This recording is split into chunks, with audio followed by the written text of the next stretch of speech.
सईद बिन आमिर कौन थे और सूबाए हम्स के गवर्नर होते हुए भी वो फ़कीर और मोहताज क्यों थे?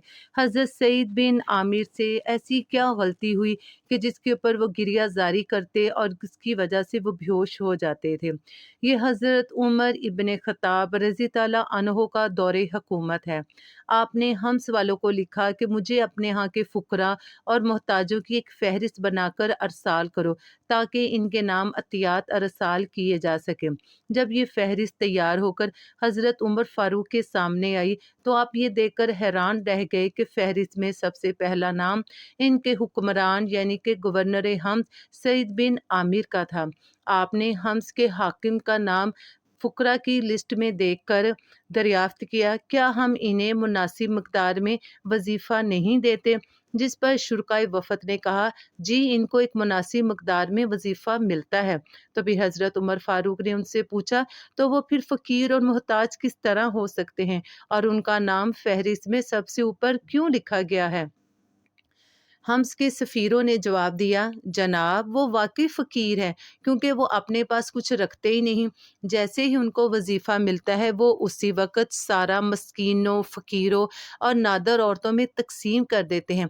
फिर इनके सामने माज़रत भी पेश करते हैं कि मेरे पास जो कुछ था मैं तुम लोगों में तकसीम कर चुका हूँ। ये सारा माजरा सुनकर हज़रत उमर फ़ारूक खामोश हो गए। फिर आपने शुरकाए वफ़द से पूछा, उनका रवैया तुम लोगों के साथ कैसा है और वो बतौर गवर्नर हम्स वालों के हक़ में किस तरह का काम कर रहे हैं? शुरकाए हम्स ने कहा, जनाब बाकी सब कुछ ठीक है। वो अपनी बसात से बढ़कर लोगों की खिदमत करते हैं और उनकी मुश्किलात हल करने की कोशिश करते हैं, मगर उनकी 4 आदतें ऐसी हैं जिस पर हम्स वालों को एतराज़ भी है और तशवीश भी है, क्योंकि हमें उनकी उन 4 आदतों की वजूहात का कुछ इल्म नहीं है। हज़रत उमर फ़ारूक ने कहा कि मेरे सामने बताया जाए कि उनकी वो 4 आदतें कौन-सी हैं? जिस पर शुरकाए वफ़द ने कहा, वो हमारे पास दिन चढ़े आते हैं, रात के वक़्त दिखाई नहीं देते, महीने में 1 दिन गायब रहते हैं और कभी-कभी इन्हें बेहोशी के तवील दौरे भी पड़ते हैं। जब हज़रत उमर फ़ारूक ने ये सारा माजरा सुना तो आप खामोश हो गए। आपने हम्स के फ़ुकरा के लिए मुनासिब मकदार में वजीफ़ा भिजवा दिया और 400 दिनार इनके गवर्नर सईद बिन आमिर के लिए अलहदा से भिजवाए और साथ ही इन्हें कसम दी कि वो ये रकम अपनी ज़ात पर खर्च करें।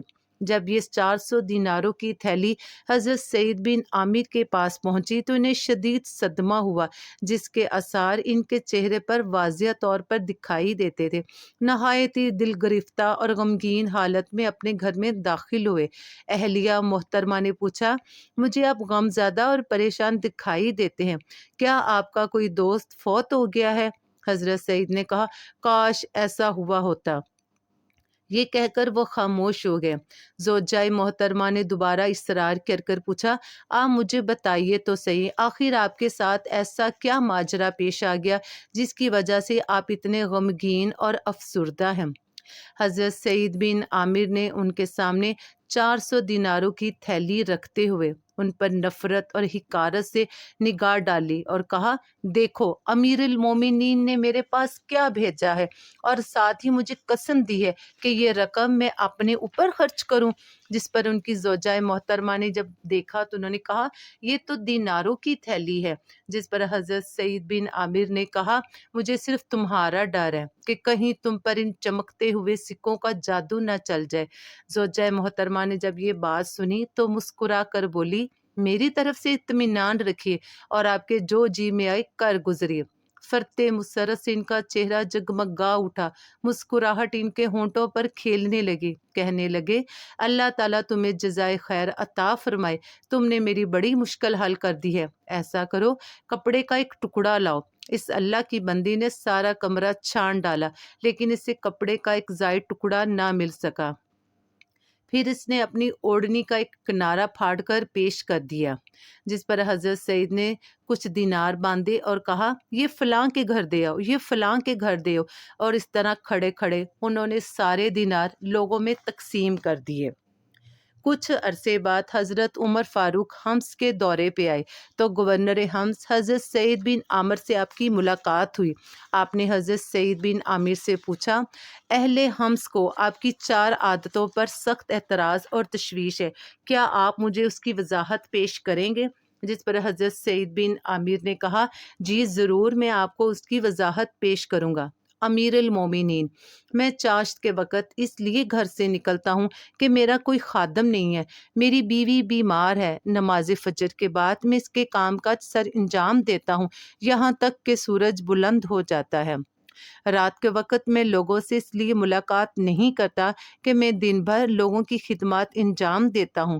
رات کا وقت اللہ تعالیٰ کے حقوق کی ادائیگی کے لیے وقف کر رکھا ہے۔ مہینے میں ایک دن میں اس لیے گھر سے باہر نہیں نکلتا کہ میرے پاس کپڑوں کا صرف ایک جوڑا ہے جو اس دن میں سے دھوتا ہوں اور خشک ہونے پر پہن لیتا ہوں، اس لیے لوگوں سے میں ملاقات نہیں کر سکتا۔ بے ہوشی کی وجہ یہ ہے کہ حضرت خبیب بن عدی میرے سامنے شہید کیے گئے۔ میں اس وقت کافر تھا۔ مجھے جب بھی یہ واقعہ یاد آتا ہے تو دل پہ چوٹ لگتی ہے، سینے سے ایک ہونک سی اٹھتی ہے کہ کاش میں اس وقت اسلام لا چکا ہوتا اور ان کی دفاع کی کوشش کرتا۔ امیر المومنین، جب بھی مجھے ان کی یاد آتی ہے تو مجھ پر رنج و الم کا پہاڑ ٹوٹ پڑتا ہے، میرے ہوش و حواس گم ہو جاتے ہیں۔ یہ گفتگو سن کر حضرت عمر فاروق اس شدت سے روئے کہ ان کی ہچکی بند گئی۔ پلیز چینل کو لائک اور سبسکرائب کرنا مت بھولیے گا۔ ملتے ہیں کل۔